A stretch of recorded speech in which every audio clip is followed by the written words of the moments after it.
Kavant police મથક ખાતે આજે મહિલા બેઝ સપોર્ટ સેન્ટરનું લોકાર્પણ પાવીજતપુરના ધારાસભ્ય જયંતિભાઈ રાઠવા સાથે કવાંટ તાલુકાના ભાજપ અગ્રણી વિજયભાઈ ઉપસ્થિત રહીને કર્યું હતું।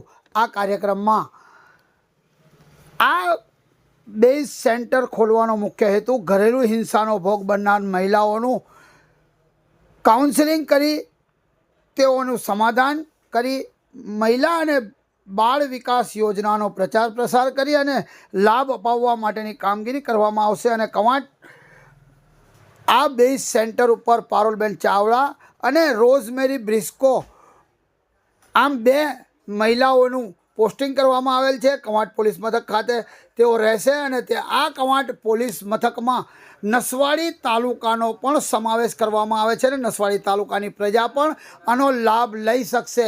સાંભળીએ મહિલા અને બાળ વિકાસ જિલ્લા અધિકારી હિનાબેન ચૌધરી શું કહી રહ્યા છે।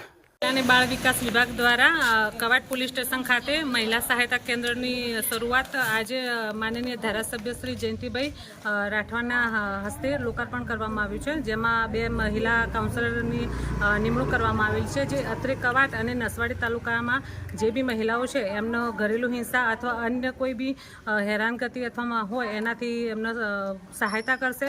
એમને જે બી કાર્યવાહી કરવી હોય એના ઉપરાંત મહિલા અને બાળ વિકાસ વિભાગની જે બી મહિલાલક્ષી સ્કીમો છે એનો પ્રચાર પ્રસાર અને એનો લાભ અપાવવાની કામગીરી અત્યારે કરશે।